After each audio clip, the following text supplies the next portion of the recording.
Este programa é livre para todos os públicos.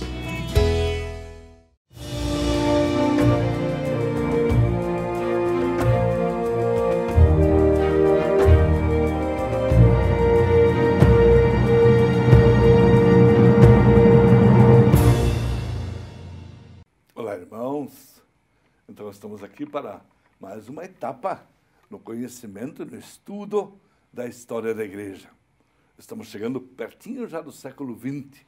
Estamos lá no final do século XIX e agora vamos hoje tematizar precisamente o pontificado do Papa Leão XIII. Foi um grande Papa, ele já foi eleito com certa idade, em 1878, e ele ficou mais exatamente 25 anos como Papa, morrendo em 1903.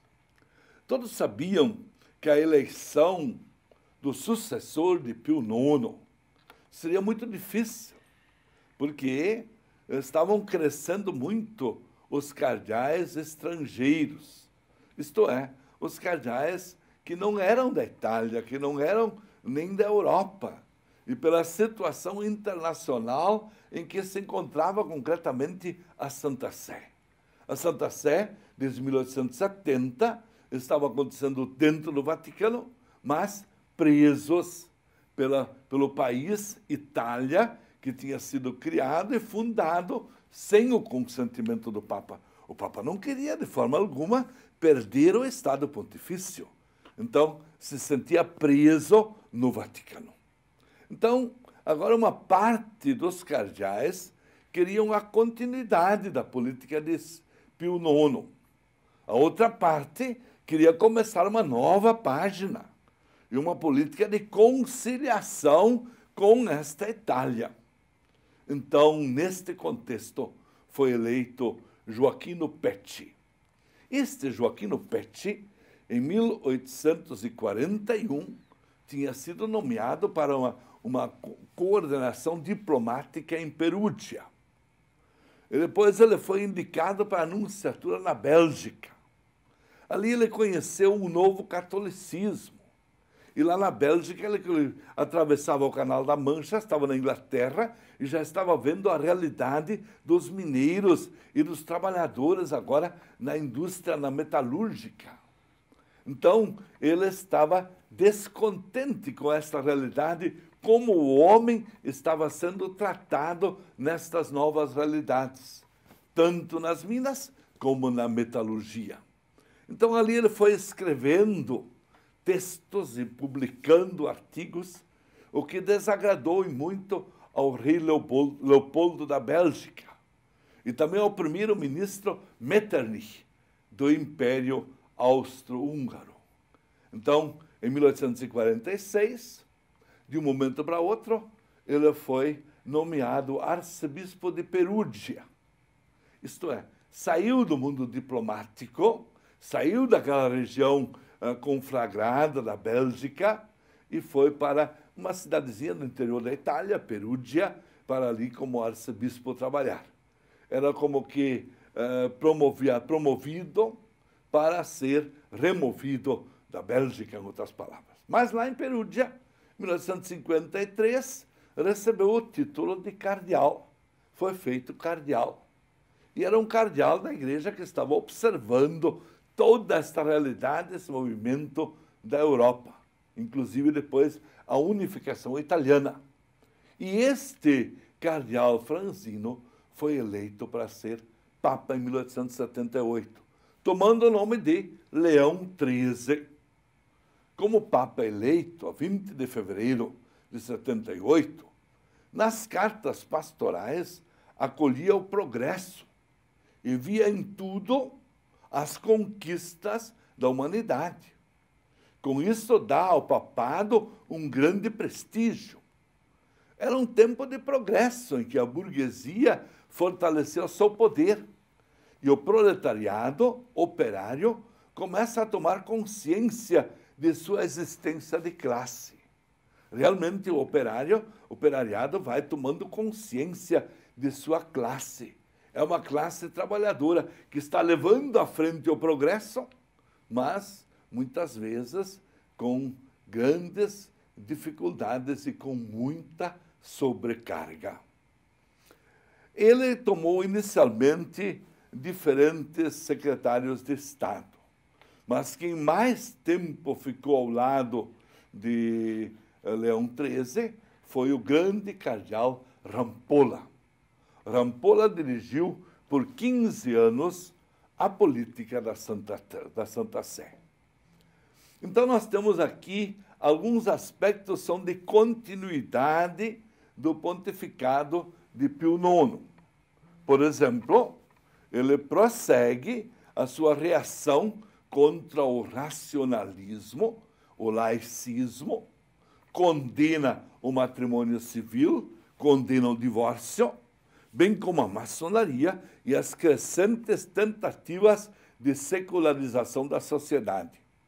Incentivou muito a piedade, a frequência aos sacramentos, o culto ao Sagrado Coração de Jesus, a devoção a Nossa Senhora e a São José.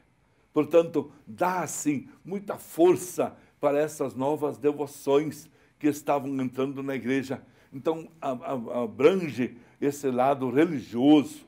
Com isso, ele contentou toda essa gente piedosa, todos os religiosos, as religiosas, e conseguiu, assim, cativar o mundo católico para o seu lado. Mas sempre é intransigente com relação à questão romana. Ele também se julgava preso no Vaticano. Tratou de conseguir o apoio das potências ocidentais contra a Itália, mas não conseguiu nada nesse sentido. Fortalecimento da centralização romana eram sempre os legados papais que saíam, que iam aos congressos e a toda parte. O Papa ficava permanentemente dentro do Vaticano. Se considerava preso no Vaticano. E achava que deveria pedir licença para a Itália para sair. E ele contava como se isto fosse algo impossível. Então ele enviava os seus emissários e ele ficava de propósito dentro do Vaticano. Sem abandonar o depósito da fé e sem pronunciar muitos anátemas, sem condenar assim praticamente ninguém, tratou de distinguir a modernidade com a doutrina católica. A doutrina católica é uma, a modernidade tem os seus caminhos. Mostrou sempre grande interesse pela ciência e pela literatura. Deu um passo em favor da literatura quando ele abriu os museus do Vaticano. Também os arquivos secretos. Até ali, tudo que tinha acontecido ao longo de toda a Idade Média na história da Igreja estava lá dentro do Arquivo Vaticano, mas fechado, sob chaves, e ninguém podia entrar para pesquisar. Ele não. Abre os arquivos do Vaticano, naturalmente não os últimos anos, mas abre para que a pesquisa possa ser feita e possa progredir. Depois, ele teve como colaboradores direto um grupo que ele trouxe de Perúgia. Eram já os seus colaboradores em Perúgia. E eles eram de extrema confiança do Papa. Portanto, era considerado como o grupo dos assessores particulares do Papa, detestados pela Cúria Romana, mas estavam ao lado do Papa. O secretário de Estado era o cardeal Franchi. Era um tipo moderno que teve morte súbita já em 78. Chamou depois Lourenço Nina, depois foi substituído, como já disse, pelo grande cardeal Rampolla. Esse Rampolla ficou até o fim de sua vida, até 1903. Sempre era o cardeal Rampolla que estava ao lado do Papa. Então, era uma força que o Papa tinha ao seu lado, alguém forte, como esse cardeal, entrava em debate com os reis e de todas as nações da Europa, que a essa altura já existem, a Alemanha, a Itália, a França, a Espanha, Portugal, são países, e se encontrava frente a frente sempre com o Papa, mas quem ia resolver os problemas era o cardeal Rampolla. Portanto, quando o Papa tinha problemas e dificuldades muito grandes com esses países, especialmente com os protestantes, como Bismarck na Alemanha, a questão do Kulturkampf, o Papa se saía bem, porque ele não ia para a luta. Quem ia era Rampolla, o secretário de Estado do Papa. E o Papa estava lá, dirigindo firme e entrando muito mais claramente no campo social, especialmente nos últimos anos. Então, quando ele veio muito firme em defesa do operário, em defesa do pequeno agricultor, em defesa da mulher trabalhadora, em defesa das crianças, ele não queria que a criança trabalhasse nessas indústrias novas, nessas metalurgias, tinha idade mínima e tinha um salário mínimo. Pelo menos por mais do que isso, exigia que cada trabalhador tivesse pelo menos este salário, nada menos do que isto. Então, com isso, o empresariado sempre era um pouco contra esse Papa. Mas o povo gostava desse Papa. E ele durou muito.